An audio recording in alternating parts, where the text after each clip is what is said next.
Hello guys, I'd just like to say before I give my opinion of the new Star Wars movie that I'm a huge fan of all the Star Wars movies that Lucas had made, and I see each one contributing to the other to become one masterpiece. I'm going to give a late review of this latest Star Wars movie. I had planned to give this review a while back, but I've been very busy lately, and well, I think it's actually a good thing that I'm giving this movie review kind of late because it's given me time to allow the movie to sink in, and there are a lot of flaws with the movie that I've come to recognize that I don't think many people have noticed. The movie has received plenty of praise already, so I'm going to focus on the more negative aspects of this movie. First of all, I want to focus on the general plot of this movie and how it didn't really follow the last movie, episode 6, as you'd expect from a sequel. So let's begin with my criticisms of Star Wars episode 7.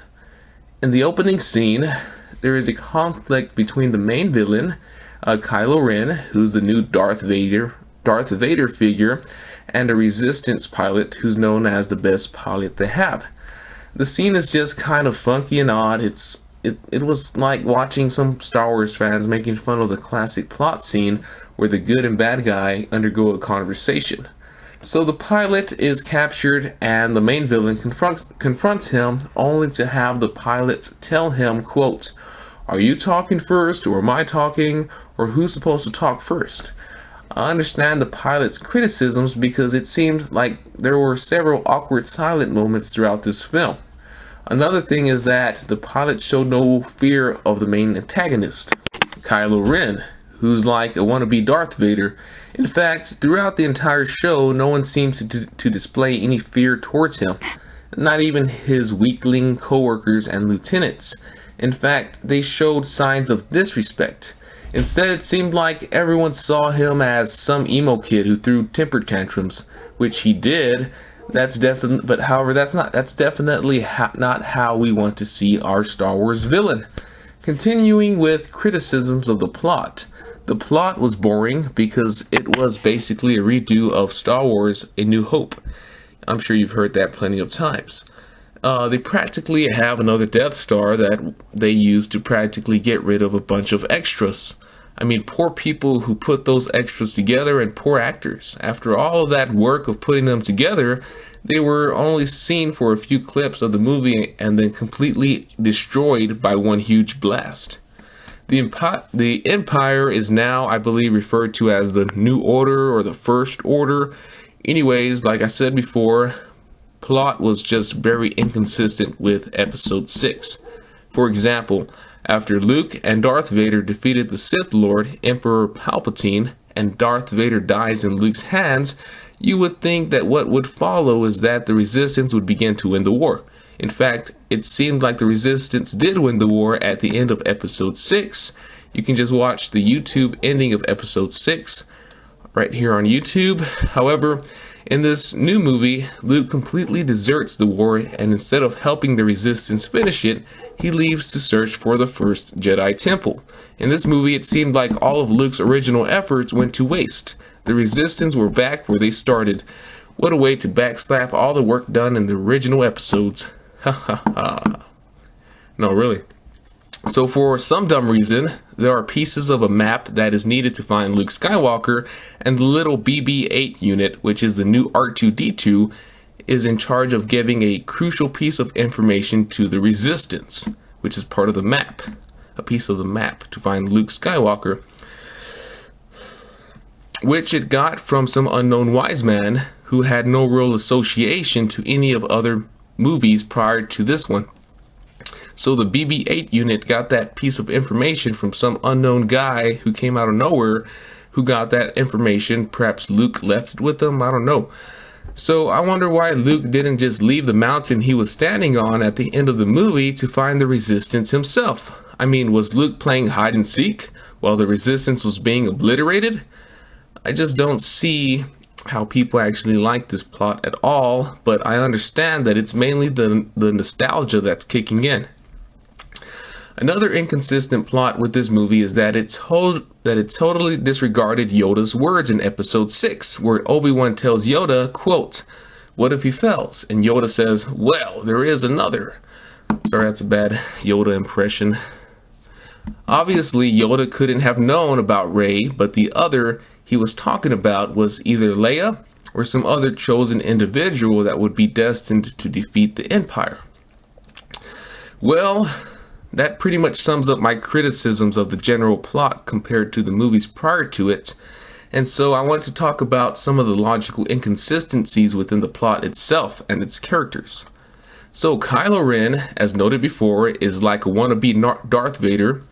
His motives for turning to the dark side seem only to revolve around his fixations towards his grandfather, who is, spoiler alert, Darth Vader. His parents are the famous Han Solo and Princess Leia. He was under the mentorship of Luke and was going to be a part of the new line of Jedi that Luke was going to train. One would guess that he was trained at an early age, but who knows? And will he turn to the dark side by listening to stories, I guess, about Darth Vader? His reason for killing his fellow colleagues and turning to the dark side seems a little immature and impractical for a good villain. I mean, what the heck was Luke doing to these kids? His character looks pretty good, but the reasons for why he wears a mask or why he has a voice changer are kind of dumb. The mask I can deal with because it leaves a little mystery behind the character, but there was no need for a voice changer. The only reason Darth had a voice changer was because he needed it to breathe and function appropriately, as his entire body suffered first-degree burns from his past fight with Obi-Wan Kenobi in Episode 3. Furthermore, despite Kylo Ren having trained with Luke and his new master for several years, he almost lost to a trash man stormtrooper, and Rey, the hero of the movie, who currently had no knowledge or force of the Force, nevertheless a lightsaber. Kylo Ren was also able to sense his father's landing on the planet, yet he was unable to sense where Rey was while they were looking for her in the ship. I don't know what to say about that, guys. There are several assumptions one can make for these plot holes, but none that the movie actually hints at. I'm trying to look at the movie, objectively, and there are simply no excuses for those poor fight scenes. The trash boy stormtrooper had no business holding such a sacred tool of the Jedi, which takes training to handle. It takes training to handle a lightsaber. Surprise. Especially against the Jedi. I want to touch on the hero's character, which is a girl known as Rey. Rey is a scavenger for spaceship parts who only does it to earn her keep.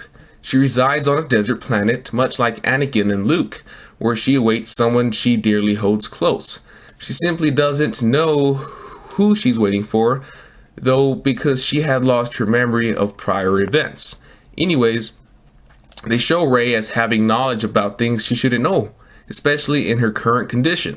For example, after a few minutes of flying the Millennium Falcon, she knows how to fly it like an S-class pilot during maneuvers that one would expect only Han Solo would know how to do.